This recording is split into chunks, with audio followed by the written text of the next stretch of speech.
En un reciente reportaje del diario estadounidense The Wall Street Journal, se dio a conocer que desde el inicio de la guerra contra Irán, el 28 de febrero, el país persa ha llevado a cabo más de 2.000 ataques aéreos con misiles y drones en toda la región de Asia Occidental. Como consecuencia de estas operaciones, al menos 20 instalaciones utilizadas por las fuerzas estadounidenses en 8 países diferentes han resultado dañadas. Mientras tanto, el Cuerpo de Guardianes de la Revolución Islámica de Irán se afirma, y allí se dice que Irán ejerce un control total del estrecho de Hormuz y que el Frente de la Resistencia domina además el Mar Rojo y el estrecho de Bab el-Mandeb. Otro dato, un alto cargo iraní ha afirmado que Teherán está pasando de una postura defensiva a una ofensiva al perder la esperanza en el compromiso de Estados Unidos con la vía diplomática. En este contexto, Irán endurece su posición frente a Estados Unidos y pone condiciones para reabrir el estrecho de Hormuz, una de las principales rutas energéticas del mundo. Soy Osvaldo Canales y esto es Detrás de la Razón. Bienvenidos. Bien, y es la pregunta que muchos hacían. ¿Qué va a pasar cuando se terminen de cumplir estos 60 días de este memorando de entendimiento? Bueno, se cumplieron y no pasó mucho, porque Irán nunca dio por entendido que detrás de esa fecha había algo fundamental. Al contrario, este memorando de entendimiento o el alto al fuego fue violado a los días de ser firmado, en este caso, por una de las partes, y es que Estados Unidos tenía que responder sobre el comportamiento en este conflicto por parte del régimen de Israel, que siguió atacando el Líbano en aquellos días. Vamos a saludar de inmediato a quienes nos acompañan para profundizar todos estos temas en esta jornada.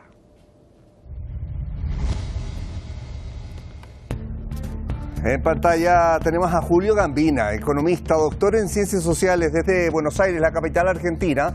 Nos va a acompañar en este día martes.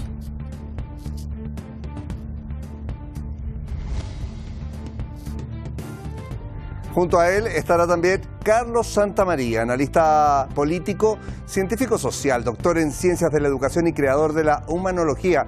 Desde Pasto, Colombia, también estará con nosotros.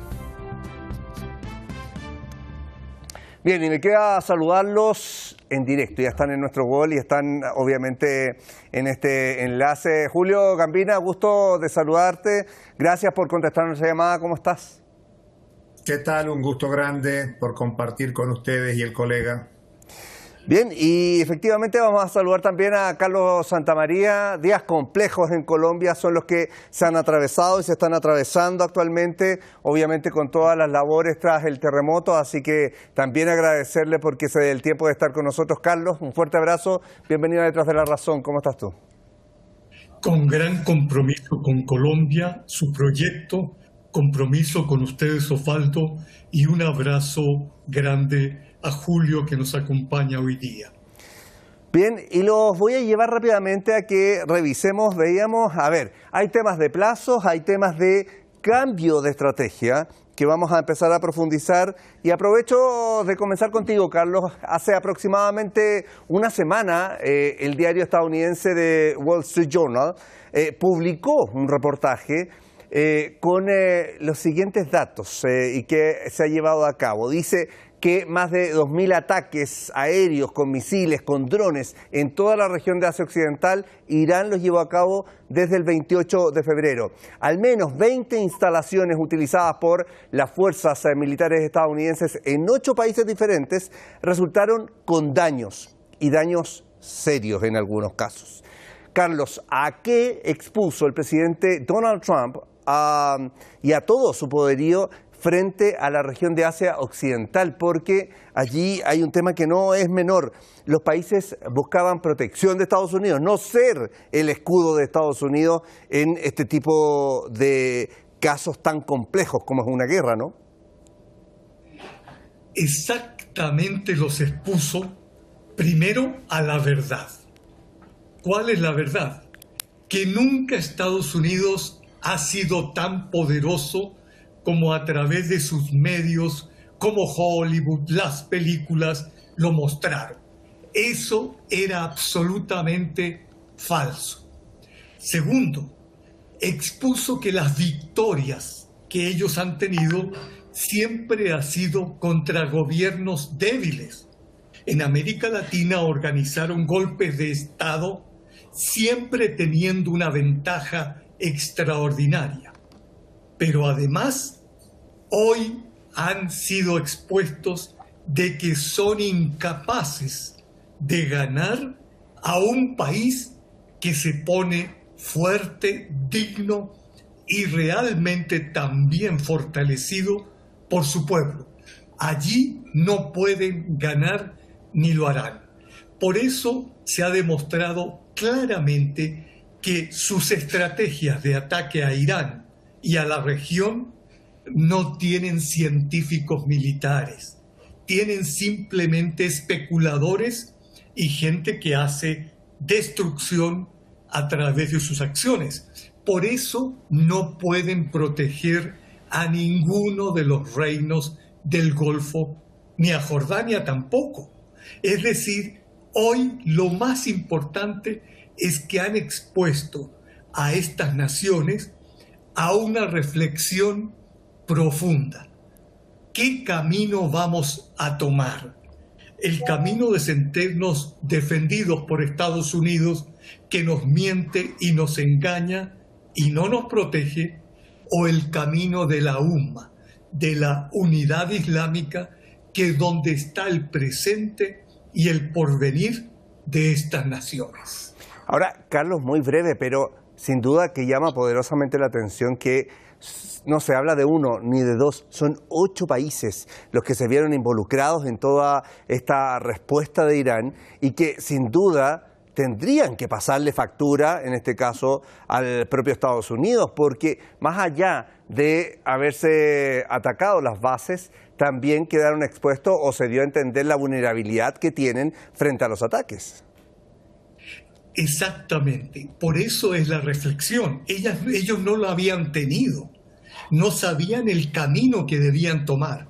Hoy día, cuando sus centrales militares extranjeras que afectan a su soberanía, quedó claro, serán atacadas porque regalaron su patria, su territorio, a una fuerza que ataca a países que creen que son indemnes.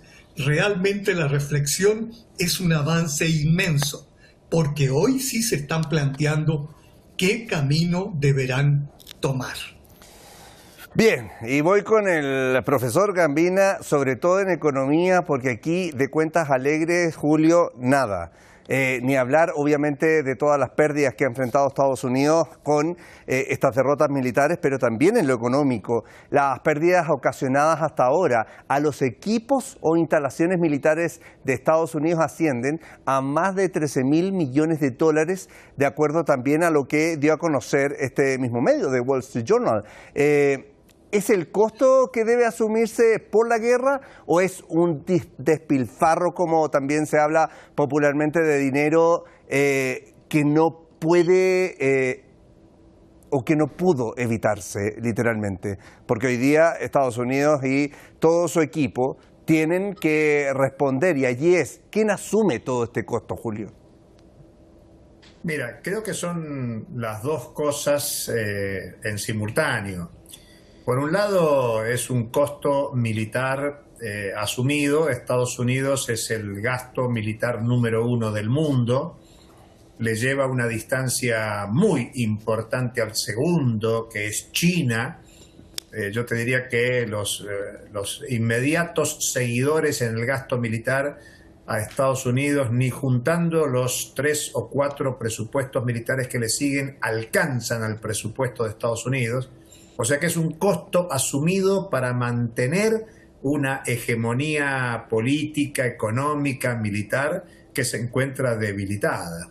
Pero al mismo tiempo es un despilfarro si se mira la situación económica al interior de Estados Unidos, con una inflación en crecimiento que impacta principalmente. Sí, tenemos ahí un pequeño corto desajuste con el contacto con Julio Gambina, a ver si es que retomamos también el llamado en este caso. Estamos hablando con Julio respecto de los costos que ha tenido que asumir Estados Unidos en el corto plazo o en lo más reciente, cuando ya se está hablando de estos balances de la guerra. Hablábamos de estos 13.000 millones de dólares que le ha costado asumir respecto de estas pérdidas ocasionadas, sin duda, por puntualmente el costo de enfrentar a estos países y a sus propias bases militares. Bien, vamos a intentar retomar. A ver, Julio Gambina, ¿te tenemos en línea o no? Estábamos hablando sobre el tema de los costos y el despilfarro propiamente tal. Se escuchó, pero les decía que el costo es un costo presupuestado por el gasto militar estadounidense que supera ampliamente a otras potencias que también compiten por el gasto militar. Y desde el punto de vista del despilfarro, tiene un impacto muy fuerte en la población de Estados Unidos, porque yo te diría que dos fenómenos que acontecen en Estados Unidos, no solo por la guerra de los precios, inflación por un lado, y por el otro el crecimiento del endeudamiento público, con un Estados Unidos que lejos es el principal deudor de la economía mundial.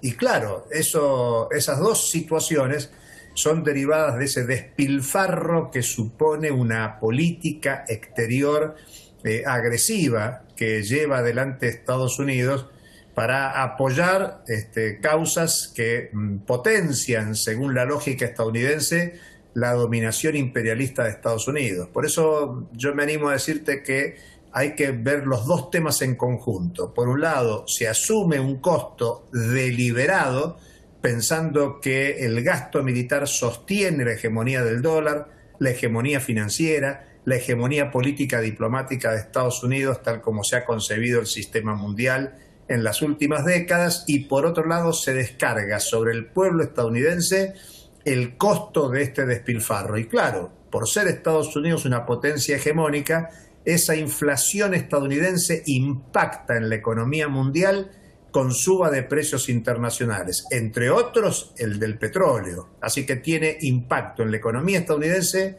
y en la economía mundial. Julio, te pregunto muy cortito para cerrar este tema.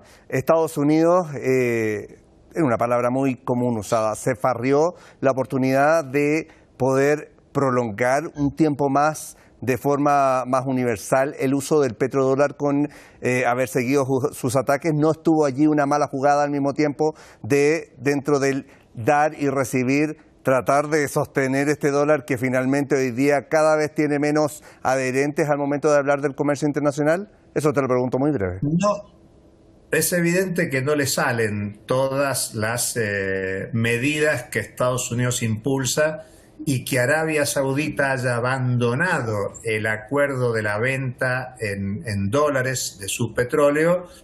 Bueno, es una medida que afecta la hegemonía económica y política de Estados Unidos. Por eso, en el fondo, esto es debilidad, y por lo tanto la debilidad de Estados Unidos lo lleva a potenciar la salida militar, el gasto militar y la intervención con un gasto que puede sonar a despilfarro, pero que es estratégico para mantener sus posiciones.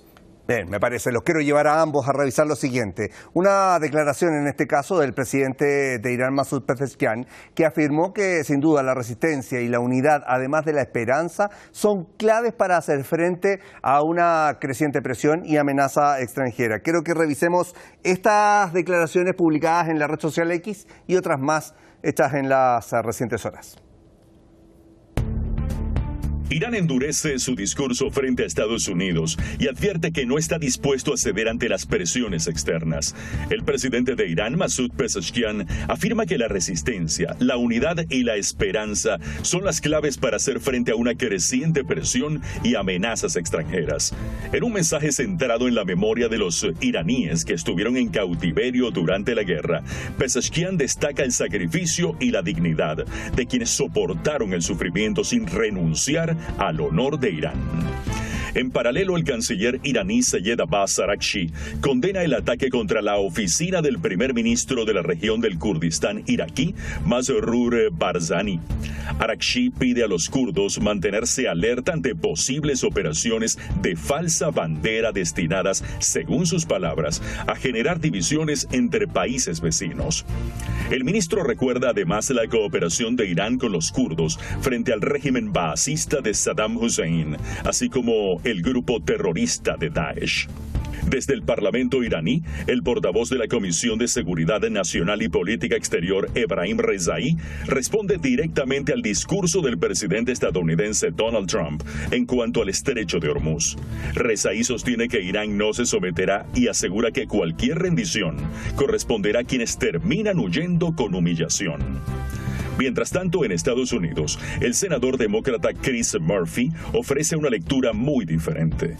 Murphy afirma que actualmente no existe una vía clara para conseguir que Irán abandone su programa nuclear. Según el legislador, Teherán considera que podría obtener alivio de las sanciones y recuperar fondos congelados sin realizar concesiones nucleares significativas. Bien, y voy rápido con esto. Carlos, ahí veíamos, y me quiero quedar con la última publicación en X en las recientes horas, en Estados Unidos, de hecho. El senador demócrata Chris Murphy ha hecho estas declaraciones. Dice o afirma que no existe una vía clara para conseguir que Irán abandone el programa nuclear, que fue sin duda uno de los puntos principales planteados por Donald Trump y también por el régimen de Israel al momento de llevar adelante esta guerra. Y allí está la pregunta, ¿qué pasó a estas alturas, Carlos? Estados Unidos, francamente, ¿perdió el camino, por decirlo de alguna forma?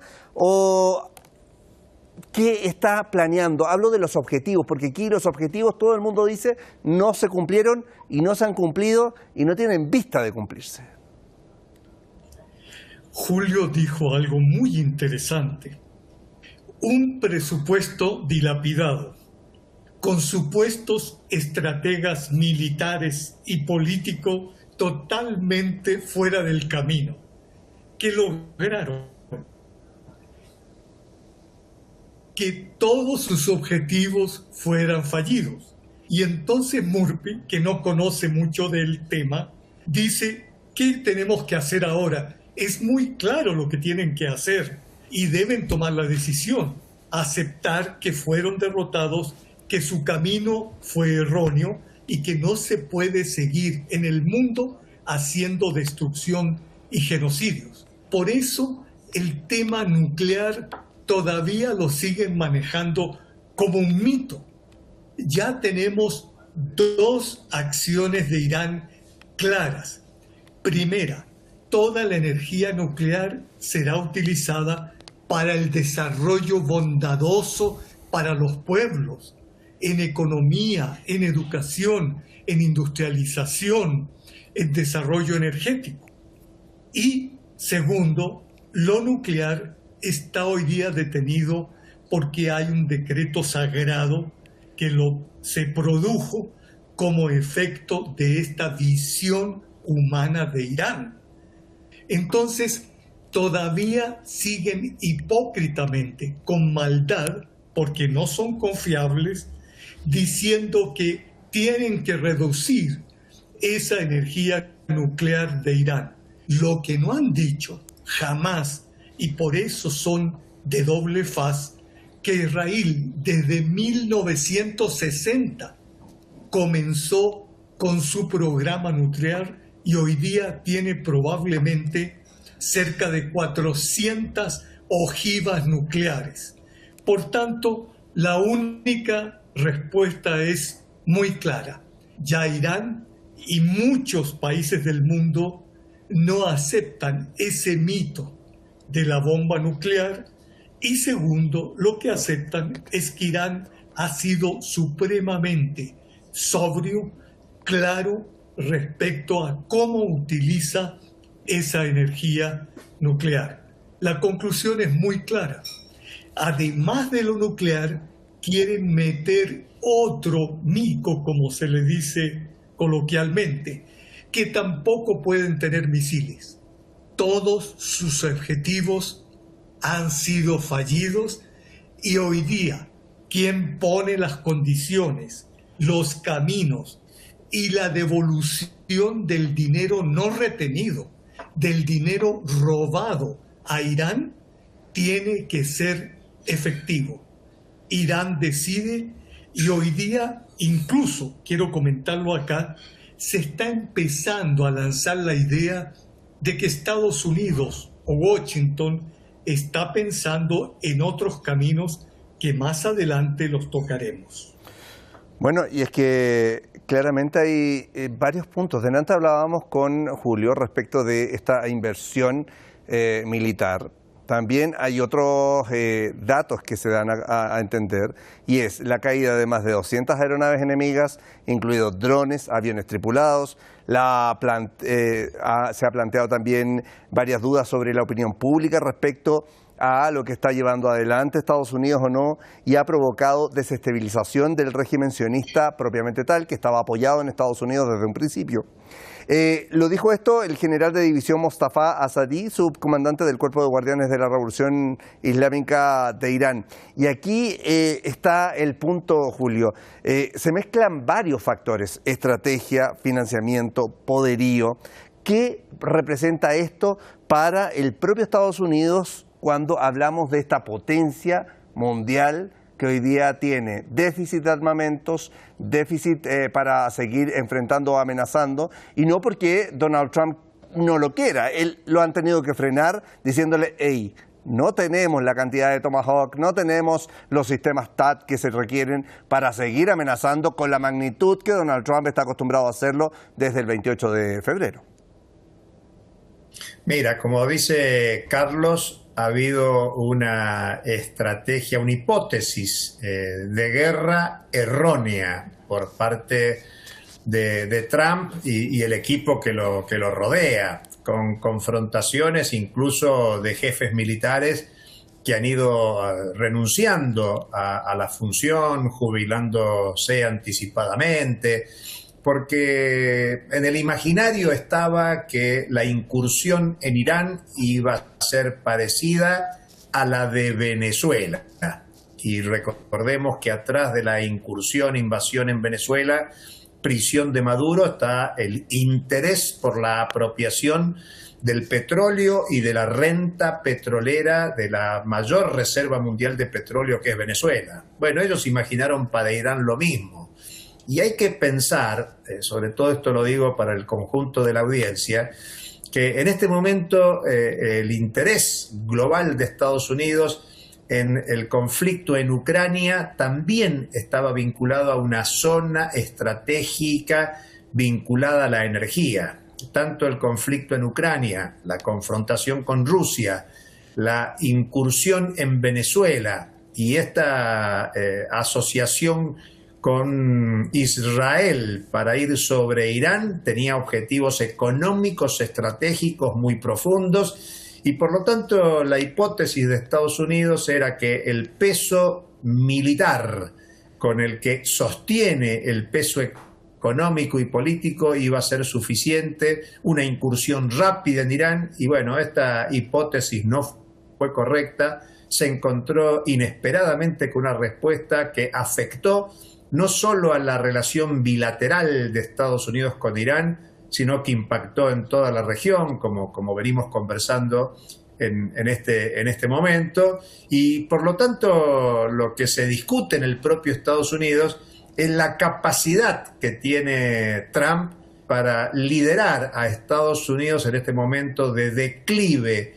de su poder económico global, que no es un tema solo de la gestión Trump, que viene desde mucho antes. Claro. Tiene que ver con un tema histórico vinculado a la emergencia de otros poderes como el de China, pero creo que esto era inesperado y supone un impacto regresivo muy fuerte para las finanzas estadounidenses, con impacto en su pueblo. Ahora, y yo hablaba al principio tal vez de cambio de estrategia o de ecuaciones de aquí en adelante. Carlos, esto lo publica Reuters, y se refiere a un alto cargo iraní que habría afirmado que el país persa está pasando hoy día de una postura defensiva a una postura ofensiva, al perder sin duda la esperanza, dice, del compromiso de Estados Unidos con la vía diplomática propiamente tal, y que obviamente esperó mucho tiempo Irán a ver si es que esto tomaba un rumbo deseado. Pero lo más reciente, y el día de ayer Donald Trump estaba diciendo, si avanza Irán con Omán sobre las conversaciones allí en el Estrecho de Hormuz, atacamos Omán. O sea, ya cualquier cosa. ¿Qué debería tener en cuenta hoy día Washington respecto de esto, de esta postura que asume Irán y que dice, ya, el tiempo defensivo se está terminando, pasamos a la ofensiva puntualmente? Es muy interesante esta estrategia comunicativa de Irán, porque Washington siempre fue ofensivo y arteros, con traición. Es decir, creyeron lo que decía Julio, que esto podía demorar 48 horas, como en Venezuela, 48 minutos, o como ellos se lo imaginaron psiquiátricamente, porque era una locura. En Venezuela se logra muy rápido porque manejaban la luz, el internet, la situación, o sea, manejaban todo. Fue muy bien hecho porque manejaban todo, pero eso no lo pueden volver a hacer porque ya está preparado cualquier país a lo que ellos pueden lograr. Lo fundamental hoy día es que en este momento Irán le está diciendo, ante una información, y quiero profundizar en eso, Osvaldo, ha salido una información de una representante republicana, sionista, diciendo que Estados Unidos ya tiene preparada una acción nuclear y que ella lo sabe, que se aplicará. Cuando Irán le dice, nosotros ahora pasamos a una acción ofensiva, no defensiva, le está diciendo algo muy cierto. Si ustedes nos tocan, no solo sus centrales nucleares o sus centrales militares o las centrales de aviones que tengan van a ser destruidas. Los países que las albergan tendrán que pagar las consecuencias. Este es un mensaje no solo a Estados Unidos, no solo a Trump, que no entiende la realidad y está alocado, está realmente desesperado. Es para todos los reinos del Golfo y para Jordania. Le está diciendo, señores en Arabia Saudita, si llega a haber algún tipo de acción que realmente sea extremadamente mortal, ustedes lo sufrirán, se les acaban los reinos. No estamos diciendo que queremos ir en contra de un pueblo, sino que quien se vuelve cómplice de un asesino, de un genocida, debe responder a su responsabilidad como cómplice. A mí me parece que esto que está haciendo Irán es producto de su sabiduría milenaria. Cuando de repente Estados Unidos va a hacer algo, Irán se va adelantando. Cada paso que ha denotado el adelanto ha significado una detente para no solo Estados Unidos y Trump, para Israel también. Pueden atacar al Líbano, sin embargo ellos saben que el tiempo se les está acabando. Estados Unidos va en descenso y ya lo hemos dicho, las elecciones del 3 de noviembre van a marcar probablemente una inflexión. Por eso la conclusión es muy clara. Realmente no solo perdieron su camino, no saben qué hacer, sino que lo único que les queda son las amenazas y la última carta. Si la toman, va a haber una destrucción de aquellas naciones que sean ofensivas como Israel y como aquel reino que sea cómplice en intentar un genocidio también en Irán. Voy rápidamente con Julio para aprovechar el tiempo que nos queda de programa. A ver, el estrecho de Hormuz, Julio, no se abrirá hasta que se levante el bloqueo, se liberen los activos congelados de Irán, se levante también el embargo petrolero, cesen las amenazas y las operaciones militares en todos los frentes y además se cumplan las demandas o las demás condiciones del memorando de entendimiento que, bueno, sabemos en lo que está hoy en día. Pero estas son palabras del presidente del Parlamento de Irán, Mohammad Bagher Khalibaf. ¿Cuáles son, desde tu punto de vista, Julio, los factores que van hoy día cambiando el escenario y están dejando a Irán con esta postura, con esta posición de fuerza, como decía también el informe al final? Mira, creo que esto es claramente parte del error autoinfligido por parte de Estados Unidos.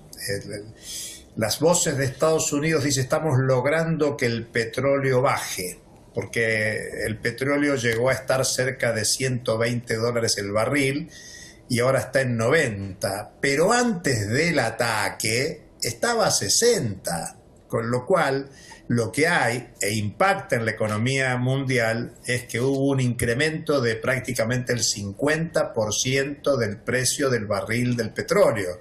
Y estamos comparando el precio de agosto al precio que tenía el barril de petróleo en febrero. Por lo tanto, la situación en el estrecho de Hormuz es un condicionante que Estados Unidos y la economía mundial no tenía al momento del ataque. Y esto es lo que muestra el cambio de posición de Irán de una situación defensiva a una situación de ofensiva.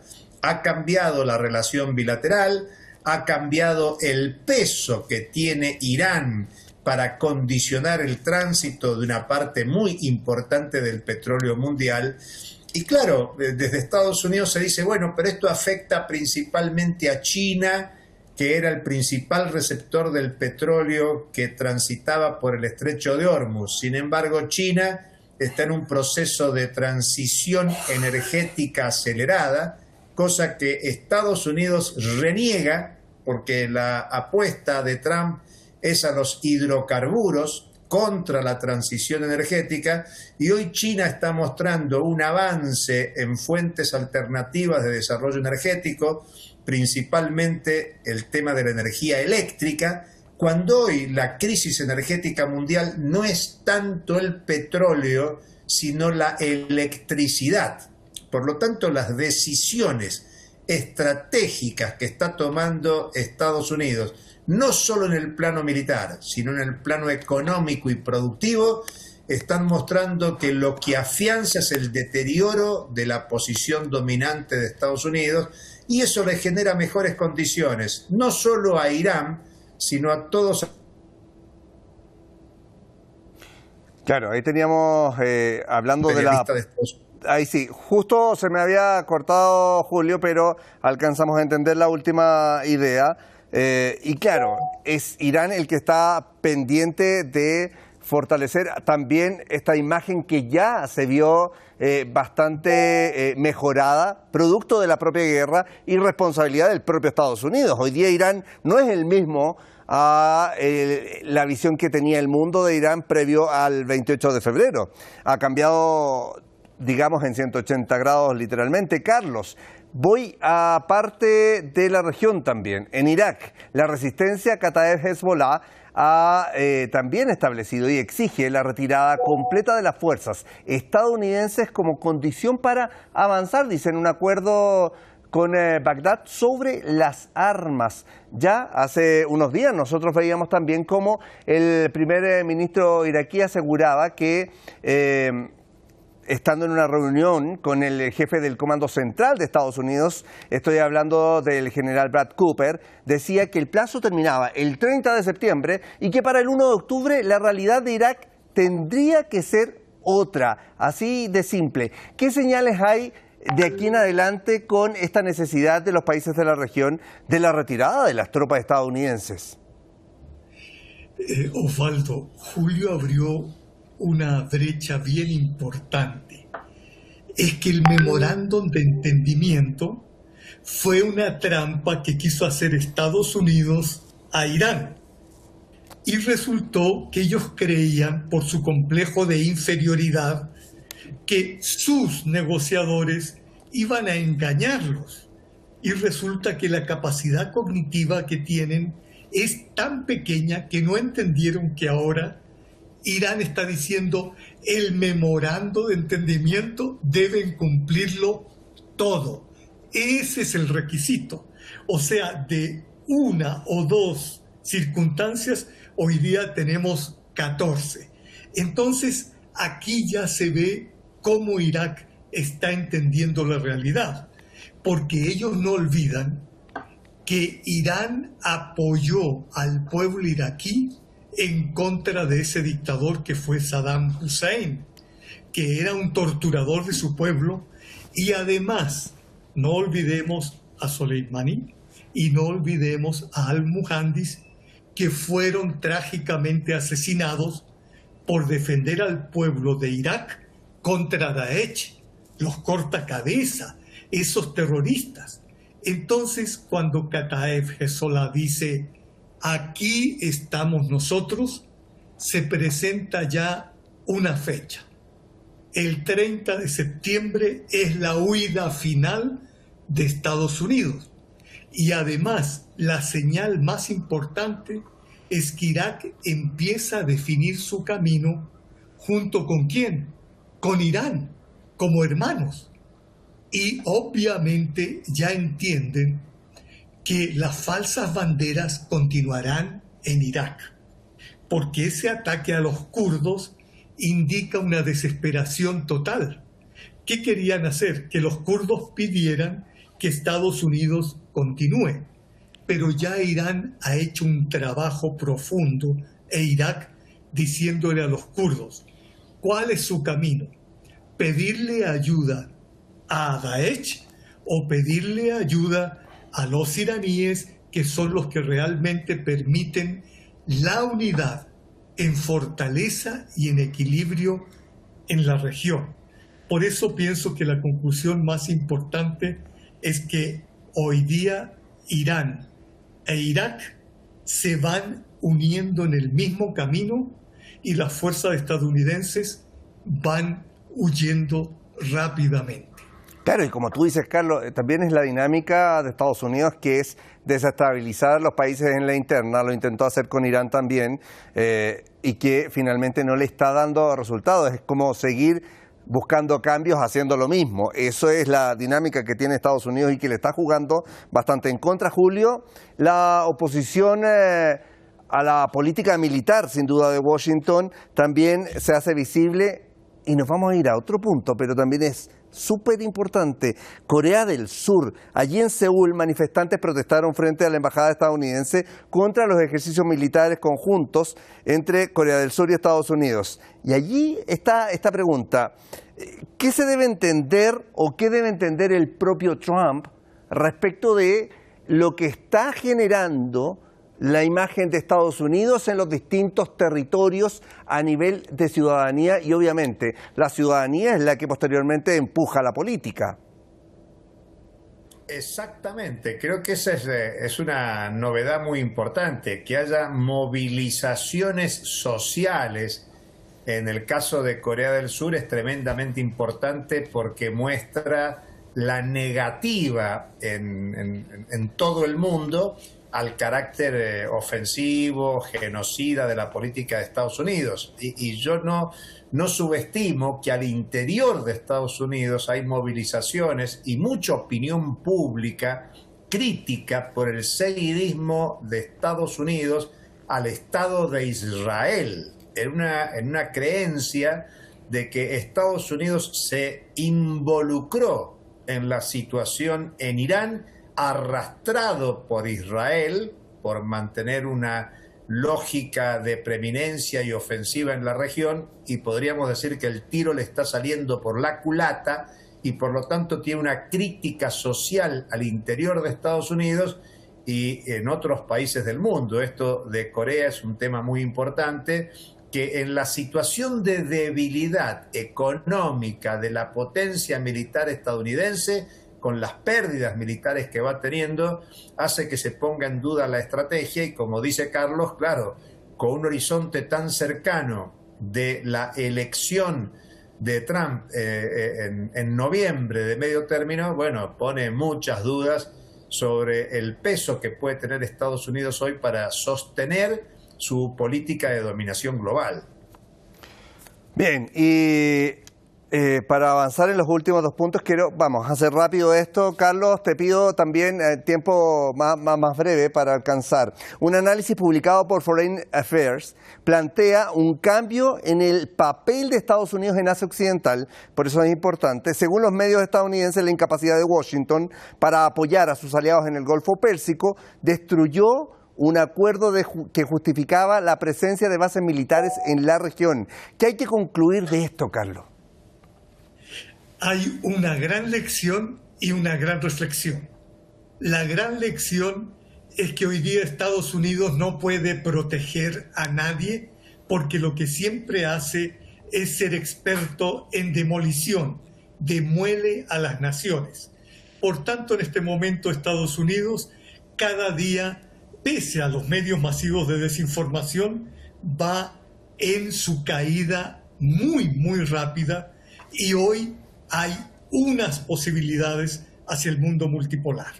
Y la gran reflexión, hoy día en la región se está preguntando, ¿vamos a continuar con la UMA, nuestra propia unidad musulmana islámica, o vamos a apoyar a los traidores del sionismo?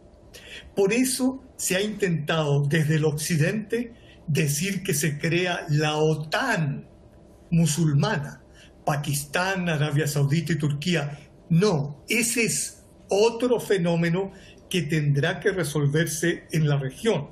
Sin embargo, si Irán sigue destruyendo en Arabia Saudita esas centrales militares que intentan, en última instancia, liquidar a Irán, no utilizará ni a Pakistán ni a Turquía para atacarlo.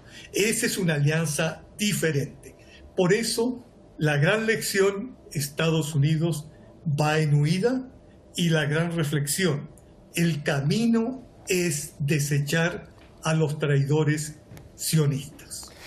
Bien, y aprovecho el último minuto también. Julio, Teherán plantea que el equilibrio regional está cambiando y que Irán pretende afrontar la presión externa, en este caso, desde la fuerza de poder, que es lo que estamos revisando durante todo el programa. ¿Qué deberían entender, desde tu punto de vista, los países de la región de Asia Occidental hoy día frente a estos hechos? Yo sé que lo hemos hablado, pero sin duda hay algo que tiene que hacer un clic y cambiar definitivamente los comportamientos de varios países de la región, no por beneficiar a otro país, sino porque entender que fueron vecinos antes de la guerra, durante la guerra y lo serán después de la guerra. Te lo pregunto, eso muy rápido. Sí, creo que lo que está dejando muy en claro es que Estados Unidos ya no es garante de absolutamente nada y que lo que estamos asistiendo es un proceso de reorganización económico, político, diplomático, social, cultural del mundo, y por lo tanto ahí en la región hay muchos acuerdos, muchos debates, muchas nuevas mesas de diálogo. Ha habido impacto de destrucción material y de vidas, y por lo tanto lo que estamos es en un momento de inflexión en el orden mundial. Ya no es Estados Unidos el que domina unilateralmente, el tema está puesto en discusión y la propia región está desafiada a constituirse en defensa propia bajo otras reglas de relaciones diplomáticas. Bien, y nos vamos a quedar con eso. Y también con una reflexión que fue del día de ayer. Cuesta pensar también que Donald Trump no pare o no frene en sus amenazas y con lo último que era o atacar Omán o también decir el estrecho de Hormuz va a llegar a ser estadounidense, desde una posición que le falta mucho poder para llegar a establecer esas palabras. Esa es la realidad que estamos viviendo hoy día. Julio Gambina, muchísimas gracias por estar con nosotros. Hasta la próxima y un fuerte abrazo en nombre de todo el equipo de Detrás de la Razón. Gracias, hasta pronto. Y un fuerte abrazo hasta Colombia. Carlos Santamaría, muchísimas gracias nuevamente por estar con nosotros y un gusto compartir también este panel y este análisis contigo. Hasta la próxima. Hasta la próxima, Osvaldo. A Julio, un abrazo, y a toda la gente que nos acompaña en estos análisis profundos que usted dirige. Bien, nos vemos. Un fuerte abrazo a ambos y también a ustedes en sus casas. Muchísimas gracias